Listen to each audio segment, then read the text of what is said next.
Welcome back to Lost Bands of Yesteryear, here on the Guitar Historian YouTube channel. Two giants of British rock. One, the legendary guitarist behind Led Zeppelin, Jimmy Page, and the other, the soulful powerhouse voice of Bad Company and Free, Paul Rodgers. In the mid-1980s, when rock was changing and the industry was shifting, these two icons formed a supergroup that burned brightly, but briefly. This is the story of a band that time has almost forgotten, and I'm always fascinated by supergroups that just didn't work out. So up next on the Guitar Historian channel, the story of The Firm.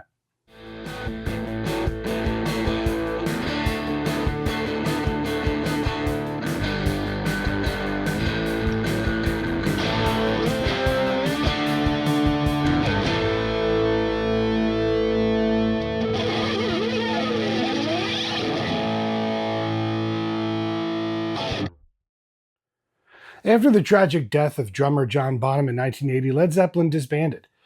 Jimmy Page, grieving and reclusive, struggled to find direction. Meanwhile, Paul Rodgers, stepping away from Bad Company, exhausted from constant touring, he focused on family, gardening at his English estate, and the occasional guest appearance. Two of rock's biggest 70s titans seemed to be fading into obscurity. But Rodgers and Page had history. They jammed casually, admired each other, even shared festival lineups. Their chemistry, quiet, mutual, unspoken, simmered for years. Page joined Bad Company on stage many times throughout the 70s, most notably at a show in New York City in August of 1974. But in 1982, Page joined Rodgers' band on stage at a benefit concert. The crowd exploded, and the seed was planted. In 1983, with both men creatively restless, the conversations started to turn serious. They wanted freedom, no pressure to live up to Zeppelin's grandeur, no obligation to endlessly repeat Feel Like Making Love or Stairway to Heaven, just new music. They recruited Tony Franklin, a fretless bass wonderkind who had worked all over the music industry with the likes of Roy Harper, David Gilmour, Kate Bush, Whitesnake, and most recently with Kenny Wayne Shepherd. Welsh drummer Chris Slade, most notably a founding member of Manfred Mann's Earth Band, who would also work with Asia, Uriah Heep, and then go on to replace Phil Rudd in AC/DC two separate times. They would call themselves The Firm. The name implied confidence, maybe even danger, but also had a wink to a business venture that the band was undertaking. Remarkably, Rodgers and Page agreed on one key rule: no Zeppelin, no Bad Company, no Yardbirds or Free. The Firm would stand on its own 2 feet. For many fans, this was shocking. They expected the safety blanket of Whole Lotta Love and Can't Get Enough, All Right Now. Instead, the band introduced something stranger: reverb-soaked textures, fretless bass grooves, and atmospheric guitar. They were not trying to dominate the 80s, they were just trying to survive them, creatively. Released in early 1985, The Firm was an unexpected blend of bluesy vocals, experimental guitar tones, shimmering fretless bass, and 80s studio sheen, most surprisingly. The standout single, Radioactive, became a surprise hit.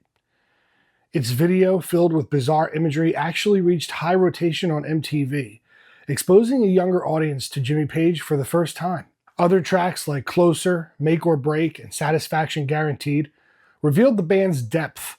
Page's guitar work was restrained, less marathon soloing, more tight groove and texture. The critics were split, and the fans, well, they were more curious than anything else. When The Firm went on tour, audiences would pack theaters, not arenas, theaters. It was an intimate and a deliberate choice.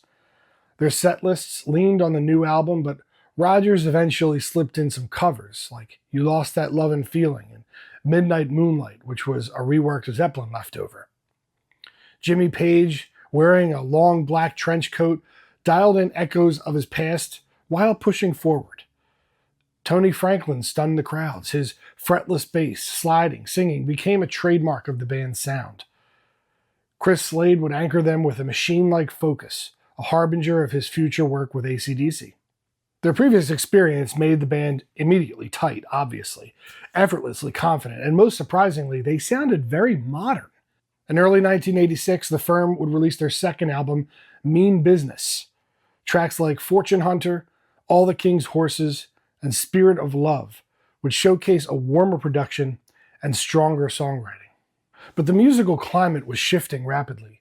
Hair metal dominated MTV, synth pop was starting to surge, and obviously hip hop was really starting to emerge. A mature blues rock supergroup kind of fell out of step. So sales dipped and the critics grew impatient. Behind closed doors, members felt the grind. Rodgers again started to miss the simple family life. Page's health and habits were continuously whispered about. Slade and Franklin were offered other opportunities, but more importantly, the firm was never meant to be permanent. It was a creative detour, a safe house for two icons rebuilding their musical confidence. After the 1986 tour, there were no dramatic press releases, no conflicts, no feuds. They simply ceased to exist. Each member would drift into new horizons, and with that, the great experiment called the firm was over. After the firm, Paul Rodgers would launch The Law and then later reunite, Bad Company of course. Jimmy Page collaborated with David Coverdale, then reunited with Robert Plant for No Quarter. Chris Slade, as said before, would join AC/DC, and Tony Franklin would go on to become one of the most in-demand session musicians of the 1980s and 90s. The firm then would become a footnote, overshadowed by the legacies of the other bands surrounding it. When people wanted to listen to classics, they still clamored for Zepp and Bad Company. But in recent years, the firm has undergone a quiet reappraisal. Younger fans are starting to search for their albums. Guitar forums are praising the experimentation and just different guitar work that Jimmy Page used on these albums. Musicians admire the courage to evolve rather than repeat. Their refusal to play the hits is now seen as artistic integrity. Songs like Radioactive and Satisfaction Guaranteed feel timeless in retrospect. The firm may not have rewritten rock history, but it did save two legends from fading into it. For Jimmy Page, it was recovery, and for Paul Rodgers, it was rediscovery. For fans, it was a glimpse of what happens when two titans just try something new, without fear, without legacy pressure, without the burden of old set lists. A supergroup that just didn't try to be super, only honest with themselves. And perhaps that's why they're worth remembering.